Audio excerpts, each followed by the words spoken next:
একজন কৃষকের টাকা মসজিদে আর একজন সুদখোরের টাকা মসজিদে আসমান আর জমিন পার্থক্য আছে। কৃষকের 1 টাকার মূল্য সুদখোরের 10,000 কোটি টাকার চেয়েও বেশি। ঠিক কিনা কথা বলে? এজন্য গরিবদেরকে সেলুট জানাই, যারা গরিব হওয়ার পরেও মসজিদে টাকা দেয়, তারাই মূলত মসজিদের রিয়েল টাকাটা দেয়, ফ্রেশ টাকা, নিখুঁত। এই জন্য বেশি বেশি বড় লোকের পিছে পিছে দৌড়াদৌড়ি করবেন না, গরিবদের থেকে নেওয়ার চেষ্টা করবেন। গরিব প্রাণের সময় দিতে চায়। ঢাকায় আমার যে মসজিদ হচ্ছে 11 তলা খিলগাঁও, একবার 60,000 টাকার দরকার, পরের দিন লাগবে। বিশাল বড় বড় ব্যবসায়ী, শ্রমজীবী, কাউকে এই মুহূর্তে পাওয়া যাচ্ছে না। সকালে মিস্ত্রিকে দিতে হবে। দেখেন, আওলাদে রসুলের প্রতিষ্ঠান হুজুর আল্লামা সৈয়দ মোহাম্মদ তহের শাহ সাহেব কেবলার প্রতিষ্ঠিত খিলগাঁও তাহেরিয়া কমপ্লেক্স, যখন হুজুর সেখানে গেছিলেন, প্রথম 1 কোমর পানি ছিল। টিনের ব্রিজ বানিয়ে হুজুরকে নেওয়া হয়েছিল। হুজুর ওখানে দোয়া করেছেন, আজকে বসুন্ধরার মতো আবাসিক এলাকা হয়ে গেছে। এটা 1 কাঠা জায়গার দাম 1 কোটি টাকা হয়ে গেছে। ওখানেই মসজিদ। পরের দিন সকালবেলা টাকা লাগবে, রাত্রে হঠাৎ দেখে লুঙ্গি টুঙ্গি সিরা এক ব্যক্তি, বরাবর 60,000 টাকা লাগবে, 60,000 টাকা নিয়ে আসছে। সব সিরা 2 টাকা, 5 টাকা, 100 টাকা, 50 টাকা, এরকম। বলে, ভাই আপনি কে? বলে, আমি ব্যান গাড়িতে করে আলু পেঁয়াজ বিক্রি করি, মাঝে মাঝে মাছ বিক্রি করি, মাঝে মাঝে। মসজিদ কমিটি পুরো অবাক। অন্য বড় কোটিপতির 50 লাখ টাকার চেয়েও এই ভ্যান গাড়িওয়ালা 60,000 টাকার মধ্যে যে মোহাব্বত ছিল, যে একটা নিখুঁততা ছিল, যে একটা একেবারে পিউরিটি ছিল, শান্তি ছিল, এটা বলার মতো না। এই জন্য গরিবরা কখনো মনে করবেন না যায় তো মসজিদ বেশি টিয়া দিন না পারির 570 টাকা দিলেন কেউ, আর স্বর্ণ অনেকে বলে না। আমরা যারা আলেম, আমরা যারা কোরআন হাদিসের চোখে দেখি, তারা দেখি যে ওই 500 টাকার নোটের ভিতরেই রিয়েলিটি লুকিয়ে আছে, মোহাব্বত, বাস্তবতা আছে ওটার ভিতরে। আর আমার নবী বলেছেন, হাল তুনসারুনা ওয়া তুরযাকুনা ইল্লা বিদুআফাইকুম, তোমাদেরকে সাহায্য করা হয়, রিজিক দেওয়া হয় তোমাদের ভিতরে গরিবরা আছে বলে। সুদের টাকা দিয়ে পয়সা না হয়ে আজীবন গরিব থাকা সম্মানের। ঠিক কিনা? জোরে কথা বলো। এই যে মাহফিল কমিটির মেম্বার একজন, এদিকে আসো। তুমি মাহফিল কমিটি নাকি? আচ্ছা, ওইটা খুলে দাও গলা থেকে। আচ্ছা আচ্ছা, এটা দাম নাকি? একটু উদাহরণ দিব। এই যে একটা ওর আইডি কার্ড আছে না? আছে আছে। ধরেন সাপোজ এটা মাহফিল কমিটির, কথার কথা, এই আইডি কার্ড নিয়ে যখন মাহফিল কমিটির একজন মেম্বার বিরিয়ানির ড্যাগের পাশে যাবে, কেউ বাধা দিবে না। ভয় আসতে দিয়ে হইবে কমিটির মানুষ। একটা বিরিয়ানির প্যাকেট নিয়ে ফেললেও কেউ কিছু বলবে না, আইডি কার্ড আছে। ঠিক কিনা? জোরে বলেন তো। আইডি কার্ড এখানে দিয়েছেন আপনি, এলাকার লোক বিদায়, কমিটির মেম্বার বলে, কিয়ামতের মাঠেও জান্নাতে যাওয়ার সময় একটা আইডি কার্ড লাগবে। ঠিক কিনা? জোরে কথা বলেন।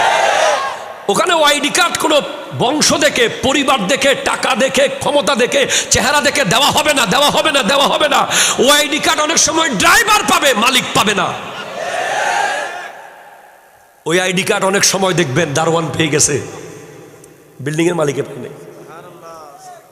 দেখবেন জমির কৃষক পেয়েছে, জমির মালিকে পায় নাই। স্পষ্ট দেখতে পাবেন, কারণ ওই আইডি কার্ড কোনো বংশ, চেহারা, পরিবার দেখে দেওয়া হবে না। ওই আইডি কার্ড দেওয়া হবে তাকওয়া দেখে। তাকওয়া, তাকওয়া, তাকওয়া, তাকওয়া, তাকওয়া। আমার আল্লাহ কোরআনে বলেছেন, ইয়াউমা নাহশুরুল মুত্তাকিনা ইলার রাহমানি ওয়াফদা। মুত্তাকিরাই কিয়ামতের দিন আল্লাহর কুদরতের বানানো ড্রয়িং রুমে মেহমানের মতো করে ঢুকতে থাকবে। আর সুদখোররা, ঘুষখোররা, জালেমরা, মদখোররা, আরে ভাই এখান থেকে বোঝো মেজবানের বাড়ি থেকে যদি কেউ গলা ধাক্কা দিয়ে বের করে দেয় কেমন লাগে? পরে প্রতিশোধ নেওয়ার সুযোগ আছে, একদিন আই ফসলইম মেজবান আইও দিও, এখানে সেই সুযোগ আছে। অথবা আর কয়জন দেখছে ধাক্কা দিয়ে বের করেছে, 2-4 জন দেখছে আর কি। কিন্তু হাসরের মাঠে যদি ধাক্কা দিয়ে বের করে দেয়, ওয়ানাসুকুল মুজরিমিনা ইলা জাহান্নামা বিরদা, যা বের কর, ধাক্কা মারতে মারতে নিয়ে যাবে ফেরেশতারা জাহান্নামের দিকে। আর সুদখোর, ঘুষখোর, এদেরকে জাক্কুম খাওয়ানো হবে। জাক্কুম, জাক্কুম কি জানেন? হাদিস এসেছে, জাক্কুমের একটা কতরা যদি পৃথিবীতে পড়ে, একটা ফোঁটা, জাহান্নামের খাবার। এই পৃথিবীর কোথাও আর মিষ্টি ফল জন্মগ্রহণ করবে, গোটা পৃথিবীর জমিন তিতা হয়ে যাবে। গোটা পৃথিবীতে পড়তে হবে না, যদি পৃথিবীর কোনো এক জায়গায় এক ফোঁটা পড়ে, কোনো এক জায়গায়। হাদিসে আছে, আল্লাহ আল্লাহ আল্লাহ আল্লাহ মিন শাজারিন জাক্কুম। এই জাক্কুম খাইতে হবে না, সামনে আসলে হবে। এমন বমি আসবে যে সমস্ত নারী বুড়ি বের হয়ে যাবে। এরা এত সাহস কোথায় পায় সুদ খাওয়ার? এরা এত বড় বুকের পাটা কেমনে? এরা ঘুষ নেয়। আর রাশি ওয়াল মুরতাশি কেলাহুমা ফিন্নার, যে ঘুষ দেয় এবং ঘুষ দেয় দুজনেই জাহান্নামী, দুজনেই জাহান্নামী, দুজনেই জাহান্নামী। এখন ঘুষ তো সব জায়গায়। আপনি গেছেন ফোলারে ভর্তি করাবেন, সিরিয়ালে দাঁড়িয়ে আছে 50 জন, আপনি বিকাল 3টা বাজে গিয়ে ঢুকে গেছেন সবার আগে। কিরে নজানস না, কথা কন না, ঠিক কিনা জোরে বলেন না। আপনি চার দোকানে গেছেন, আপনাকে কোনো মতেই ভালো কাপ টাপ দিচ্ছে না, কথাও বলতেছে না।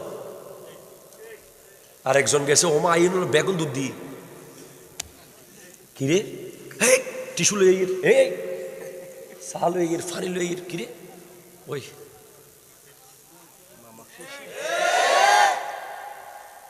হাদিয়া এবং ঘুষ দুইটাকে এখন ওদিকে সুদকে বানিয়ে ফেলেছে মুনাফা, এদিকে ঘুষকে বানিয়ে ফেলেছে হাদিয়া। হাদিয়া কোনটাকে বলে? যেটা দেওয়া হয় কোনো কিছু পাওয়ার আশা ছাড়া। ধরেন আমাদেরকে আপনারা অনেকে অনেক কিছু দেন, হুজুর এই গড়ি গণনায় ফাটাই দিই, এই মোবাইল গণনায় দিয়ে দিই, এই হরগ গণনা দিই, কিছু পাওয়ার আশায় না। এটা হচ্ছে শুধুমাত্র আল্লাহ এবং রাসূলের জন্য, এটা হাদিয়া। কিন্তু অনেক জায়গায় আমরা টাকা দেই যে ইন দিদি এন গরিলে বেললেই। হ্যাঁ, তবে কিন্তু কিছু মানুষ আটকে গেছে।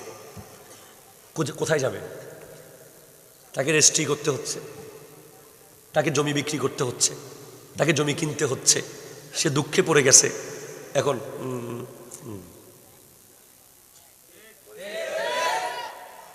বুঝে গেছেন তো? হামনোর নলরের ফাইল, নলরের ফাইলে বি মধ্যে গাড়ি গি হওয়ার মতেই বে নলরের দে। আহা, কি জবাব দেবে? এমন এমন কথা শুনেছি যে এরকম বড় বড় বাজারের থলিতে করে নাকি টাকা নিয়ে যায় আমাদের বড় বড় বসের আর কি। আরেকজন নাকি এমনও বলেছে বেচারা তাহা নামাজ পড়তেছে, ওদের যায় নামাজ তলে রাখুন না।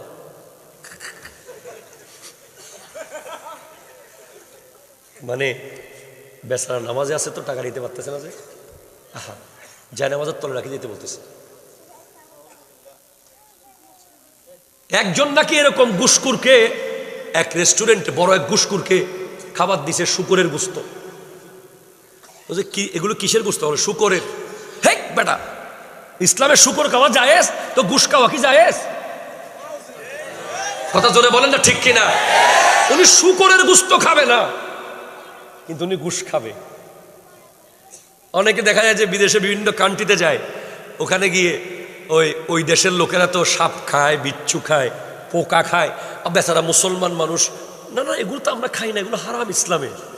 তো আপনি যে 10,000 পিস নকল ওষুধ অর্ডার দিলেন, ঠিক কিনা কথা জোরে বলেন না? আপনি আসছেন যে এই দেশে 10,000 পিস নকল ওষুধ বানাই দিতে, আবার আপনি বলতেছেন সাপ খাবেন না। এই হলো অবস্থা। উত্তরণের উপায় কি? যদি রাত্রেবেলা অন্তত 2টা সাপ সাথে নিয়ে, একেবারে বিষাক্ত 2টা সাপ, আচ্ছা 2টা বাদ দেন, একটা, আর সিনেঙ্গে হয়তো ফুল জোরও না, ফুল জোরও, এরকম একটা গোকরা সাপ সাথে নিয়ে যদি ঘুমাইতে পারেন এক রাত, তাহলে খান। কয়টা? শুধু একটা যদি নিয়ে ঘুমাইতে পারেন, জুয়া খেলেন, আমি আপনাকে মানা করব না। খবরে কিন্তু 99টা থাকার সুযোগ আছে। হাদিসে কয়টার কথা আছে? সর্বোচ্চ অনেক থাকতে পারে, তবে 99টা সাপের কথা আছে, সুদূর এসেছে। খবরই বার হত্তর যদি 99 সাপ ঢুকই দে, লাশি হটে যাব। সুদীকে বলে দেন, ঘুষখোরকে বলে দেন, মুখ দিয়ে ঢুকবে, পেট দিয়ে বের হবে সাপ। পেট দিয়ে ঢুকবে, মুখ দিয়ে বের হবে, কান দিয়ে ঢুকবে, নাক দিয়ে বের হবে, গোটা শরীর তছনছ করে ফেলবে খেয়ে। আল্লাহ আমাদেরকে রক্ষা করুক। আমিন জোরে বলেন, আমিন জোরে বলেন। আমার যুবক ভাইরা প্রশ্ন দিয়েছেন, আচ্ছা মদের বিষয়টা একটু বলে দিই এক লাইনে। যারা মদ খাবে তারা কিয়ামতের দিন উঠবে ঢুলতে ঢুলতে, এবং তাদের গলায় শরাবের ভাণ্ড ঝুলিয়ে দেওয়া হবে। তাদের জিহ্বা লজ্জাস্থানের সাথে লাগবে, এসে জিহ্বা দিয়ে ফোঁটা ফোঁটা মদ পড়বে। কি দরকার? কি ফায়দা? ইসলাম মানা করেছে, বাস শেষ, আমার দরকার নাই তো। আমি একটা আইনের মধ্যে আছি তো, আমি একটা নীতিমালার মধ্যে চলছি, ঠিক কিনা জোরে বলেন না? আমাকে এত এত এত এত হালাল খাবার দিয়েছে ইসলাম। আপনি গরুর গোশত খান, মহিষের গোশত খান, ছাগলের গোশত খান, দুব্বার গোশত খান, ভেড়ার গোশত খান, গয়ালের গোশত খান, আপনার পানি খেতে মন চাইলে দুধ খান, মধু খান। কেন আপনি মদ খাচ্ছেন? কি ফায়দা? ওয়ালা তাশরিবান্নাল খামরা, আমার নবী বলেছেন খবরদার মদ পান করিও না। ফাইন্নাহু রাসু কুল্লি ফাহিশাতিন, এটা সমস্ত গুনার মাথা। মদ যে খাবে 1 ফোঁটা 40 দিন তার কোনো ইবাদত কবুল হবে না। আবার যদি আরেক ফোঁটা খেয়ে ফেলে ইচ্ছে করে 80 দিন, আরেক ফোঁটা 120 দিন, এরপর তাকে হত্যা করতে বলা হয়েছে। মদ খেতে খেতে কেউ যদি মারা যায়, সে কাফের হয়ে মারা যাবে।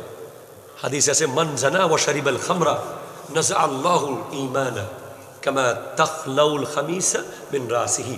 যে ব্যক্তি মদ খায় আর জিনা করে, তার থেকে ঈমানের জামা খুলে ফেলা হয়, ঈমান খুলে দূরে নিয়ে রাখা হয়, ঈমান ওখানে থাকতে পারে না, কারণ ঈমান তো নূর। সুবহানাল্লাহ। ওই দুর্গন্ধের ভিতরে ঈমান থাকতে পারে না। বাবা মা যদি সুদ খায়, ছেলের করণীয় কি? এখানে একটা বিষয় হচ্ছে, ছেলে অবশ্যই বাবা মাকে কোরআন সুন্নাহ সম্মতভাবে বোঝাবে। আব্বা দেখেন, কারণ কুল্লুকুম রাইন ওয়া কুল্লুকুম মাসউলুন আন রাইয়াতিহি, প্রত্যেকেই জিম্মাদার, প্রত্যেকে প্রশ্ন করা হবে। সে আদবের সাথে বোঝাবে যে আব্বা আমরা উপোস থাকবো। আপনি এগুলো খাচ্ছেন কার জন্য? আমাদের জন্য তো, পরিবারের জন্য। আমরা প্রয়োজনে মাটিতে ঘুমাবো, আমরা প্রয়োজনে আমাদের ঘরে চাল দিয়ে পানি পড়বে, প্রয়োজনে আমরা একবেলা খাবো না আরেকবেলা খাবো, তারপরে সুদ খাওয়া যাবে না। প্রতিবাদ করতে হবে, ঠিক কিনা জোরে কথা বলেন।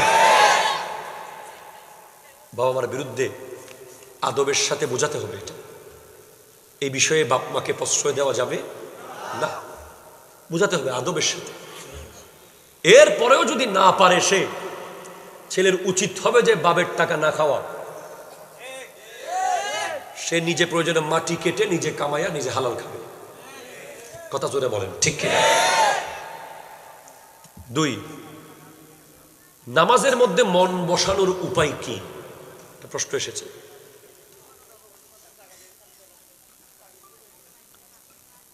গত শুক্রবারে 2 রাকাত পরে 4 রাকাত কে পড়ছে? হাত তুলেন তো। গত শুক্রবারে জুমার নামাজ 2 রাকাত শেষ করার পর বাকি 4 রাকাত কারা কারা পড়ছিলেন মসজিদে? এই দুগুলো মসজিদে? আল্লাহু আকবার কবীরা আলহামদুলিল্লাহি কাসীরা। কিয়ামত এখনো অনেক দূরে আছে মাশাআল্লাহ। আপনারা প্রমাণ করেছেন যে আপনারা এখনো আল্লাহর মোহাব্বত আপনাদের অন্তরে আছে। সুবহানাল্লাহ। নামাজে মন বসে না, এই সমস্যা কি আছে কারো? আছে। এটা লম্বা কথা তো, জি আছে না? আচ্ছা, খুব সহজে বলি, হুজুর অনেকক্ষণ হয়েছে এসেছেন। যে নামাজে মন বসাতে চাইলে প্রথমে উজুতে মন দিতে হবে। কিসে? আমাদের নামাজে মন বসে না কারণ আমরা কোনোদিন মন দিয়ে উজু করি নাই। জিজ্ঞেস করেন, কোনোদিন আমরা মন দিয়ে উজু করে? শীতকালে তো মুঠেও করে নেই।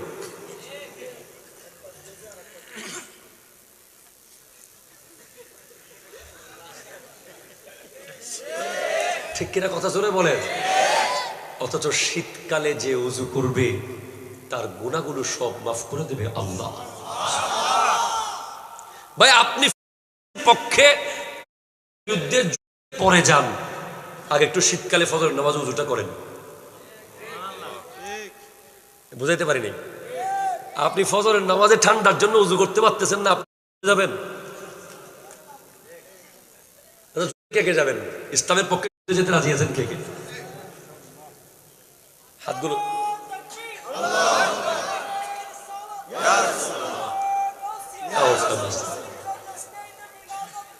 জিন্দাবাদ জিন্দাবাদ। হাতগুলো একটু নামাই ফেলছেন, আমি দেখিনি, আর একটু তোলেন তো। আমরা সবাই ইসলামের পক্ষে যাব না? তো যাওয়ার একটা পরীক্ষা দিতে পারবো আগে বাড়িতে বসে বাংলাদেশে? পারবেন ভাই? তলোয়ার নিয়ে ঘোড়া নিয়ে যাওয়ার আগে, ইসলামের পক্ষে যাওয়ার আগে একটা আগে পরীক্ষা দিয়ে দেখেন। এটা হলো কালকে ফজরের নামাজটা পড়েন। যদি কালকে জাস্ট টাইম অন টাইম ফজরের নামাজটা পড়তে পারেন তাহলে মনে করবো যে আপনাকে দিয়ে সম্ভব হবে। ঠিক কিনা জোরে বলেন না? আপনি যদি গিয়ে ঘুমাই যান, ওখানে যদি ফজর আপনাকে ডাকতে না পারে, কোন সময় শুরু হচ্ছে কোনো ঠিক ঠিকানা আছে? তো ফজরের নামাজের পরও শুরু হইতে পারে। ঠিক কিনা জোরে বলেন না? আগে আপনি ফজরে ঘুম থেকে ওঠার অভ্যাসটা করেন, তারপরে যুদ্ধে যান। নামাজে মন দেওয়ার জন্য প্রথম উজুতে মন দেন। উজুতে মন দেওয়ার আগে প্রথম মোবাইলের স্ক্রিনে লেখেন, আজকে লিখে ফেলেন, আমি মারা যাব। কি লিখবেন? বলেন কি লিখবেন? আমি মারা। সত্য না মিথ্যা? বলেন। এটা বলতে অনেকে খুব ভয় পায়, লজ্জা পায়, টেনশন করে, অমুক কেন হইব, ওই হইব, হইতে লিখবো। এটা সত্য সত্য সত্য। আমি ঢাকা যাব সত্য না, আমি দুবাই যাব সত্য না, আমি ওমান যাব সত্য না, আমি বিরাট যাব সেটাও সত্য না, আমি মারা যাব সেটা সত্য। ঠিক কিনা জোরে কথা বলেন। এটা মোবাইলের স্ক্রিনে লিখে ফেলেন, আমাকে মরতে হবে। এরপর যখন উজু শুরু করতে যাবেন প্রথমেই মনে করবেন যে this is the last opportunity of my life. আজকে ফজরের নামাজের উজু আমার জীবনের শেষ উজু। ওয়াল্লাহ, কোন মানুষ যদি মনে করে যে আগামীকাল ফজরে এই উজু আমার জীবনের শেষ উজু, এত সুন্দর উজু হবে, এত মধুময় উজু হবে যে এই উজুর কোনো তুলনা থাকবে না। কারণ উনি মনে করতেছে আমি আর কোনোদিন হাত ধুইতে পারবো না, আমি আর কোনোদিন মুখ ধুইতে পারবো না। এভাবে আপনি উজুটা করেন, শেষ করেন। এরপর যখন আপনি মসজিদে প্রবেশ করবেন, আপনি মনে করবেন যে আপনি মসজিদে যাচ্ছেন না, আপনি পুলসিরাতে উঠতেছেন। কোথায় উঠছেন? পুলসিরাত। জুড়ে বলেন সুবহানাল্লাহ। পুলসিরাতের পুল কি মোটা না চিকন? এটা কি ধার না এমনে? এটা কি ছোট না বড়? লম্বা না বেটে? আলো না আঁধার? ভয়ঙ্কর। একটা চিকন বাঁশের পোলে যদি আমরা হাঁটা শুরু করি, ধরনী না থাকলে পড়ে যেতে পারি। মনোযোগ না থাকলে তো মোটেও ওই পারে যাওয়ার সম্ভাবনা নেই। আপনি বাঁশের পোলে উঠে যদি মোবাইলে কথা বলেন, পোল বাদ দেন, রোডও তো আপনি অ্যাক্সিডেন্ট করবেন।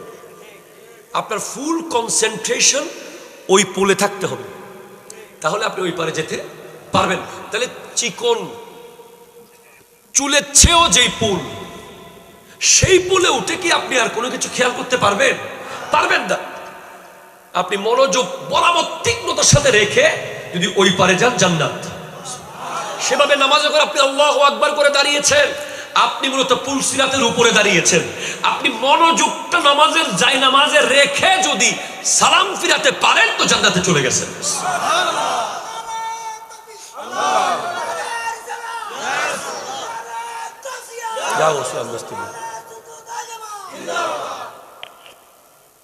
এক নম্বর হলো উজু করতে হবে কি মনে করে? কথা বলে না, কি মনে করে উজু করতে হবে? শেষ উজু। 2 নম্বর হচ্ছে নামাজে দাঁড়াই নাই, পুলসিরাতে দাঁড়িয়েছি। 3 নম্বর হচ্ছে অন্তত 10টা সূরা অনুবাদ সহ মুখস্থ করা।